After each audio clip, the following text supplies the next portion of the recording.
Hey beauties, good afternoon to you. If you hear me a little stuffy, please forgive me. But guys, if you have not yet surrendered your heart, your mind, your soul to Jesus Christ, please feel free to do so. He's the best being ever. Certainly that would be the best decision you could ever make.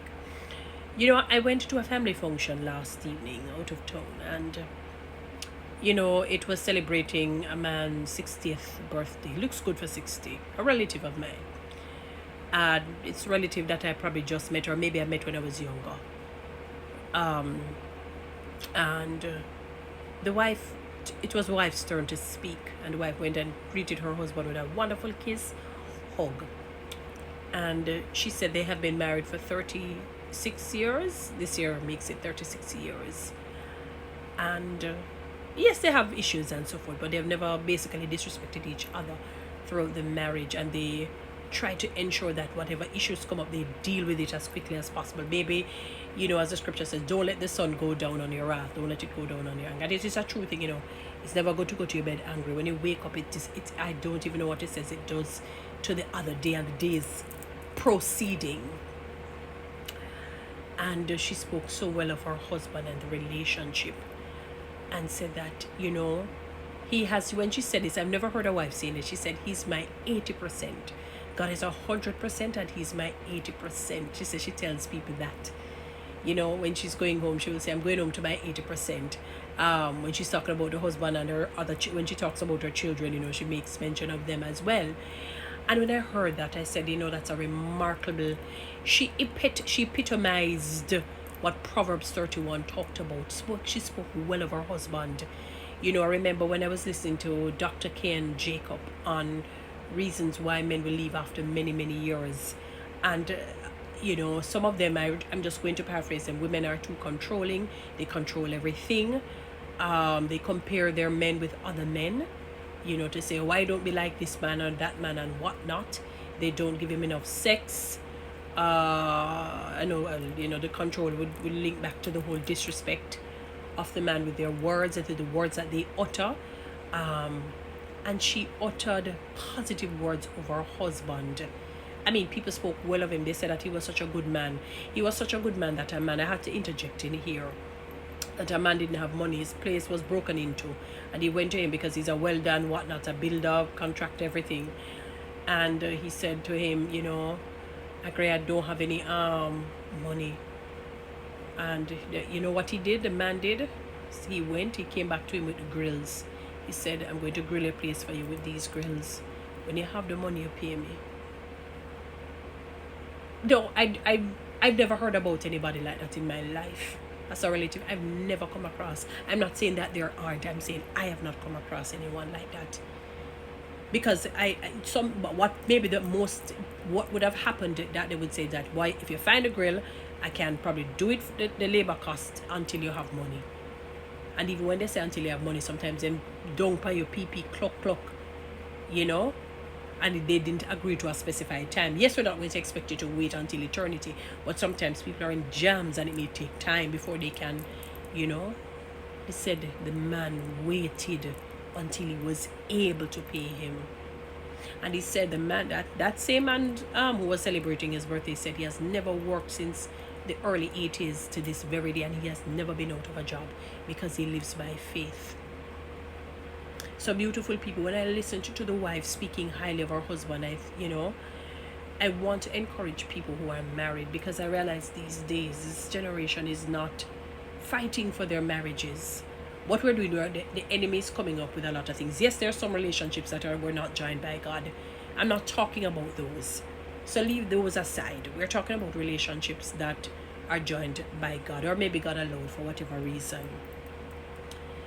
Marriage is honorable, and we have to know, understand, it is like our relationship with God. Sometimes we come to God in a broken state. If not all the time, we do.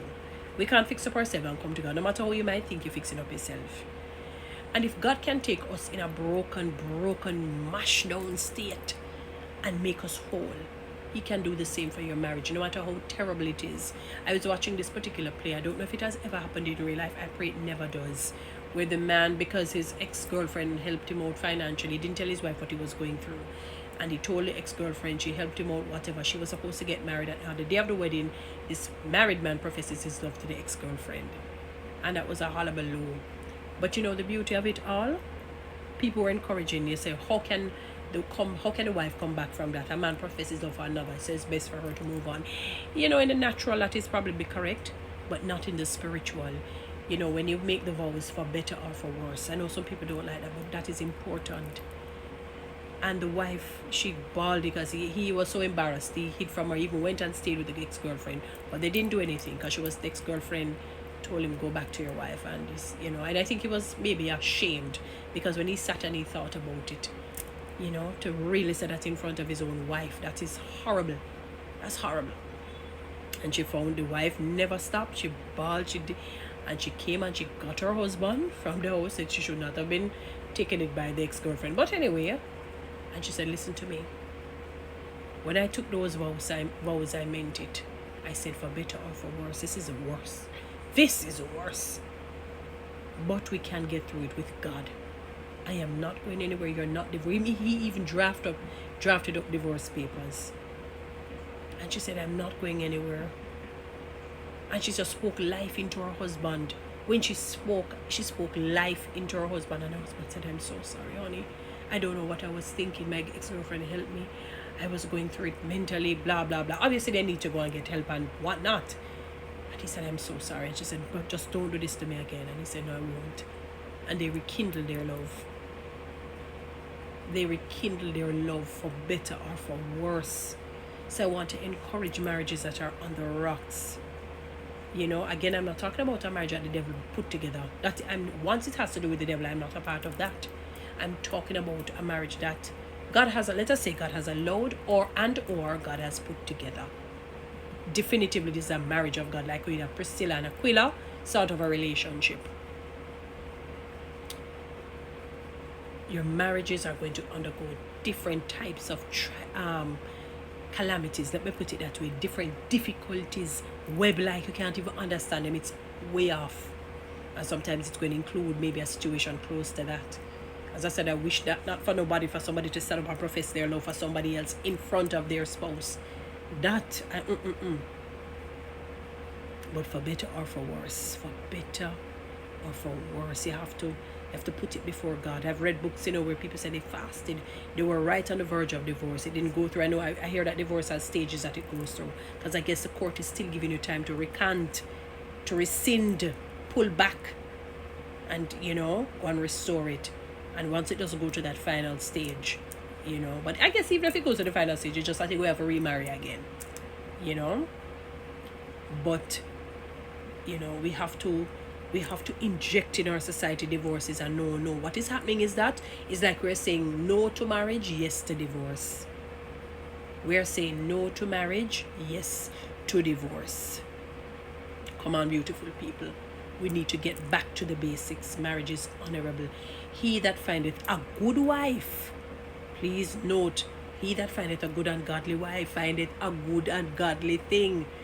It's not just he that findeth anybody, because again, you have the enemy who will set people away for wreak havoc in your life. You have to have discernment. Remember that anything that God does, the enemy will try to come with his little fake and his little replica that is fake and false. And he can put people together. That is why they say who God has joined together, which tells you that somebody else can do that. Then people who worship the devil, you think it's not God they invoke in their relationship. Is the devil or whatever devilish thing? They probably say, obviously.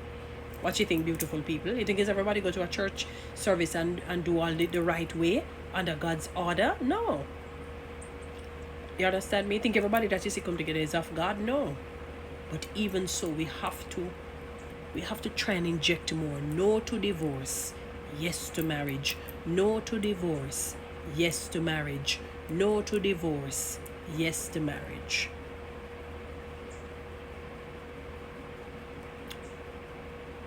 Fight for your marriages. Fight for your marriages. Don't be quick to give it up. No matter how difficult it's like, go into some prayer and fasting and hold strain. God not answer prayer necessarily today. A day is like 1,000 years. 1,000 years is like a day. Remember, part of the fruit of the Spirit is long suffering. Hold on to your marriage. Hold on. Fight for it. It will turn out good.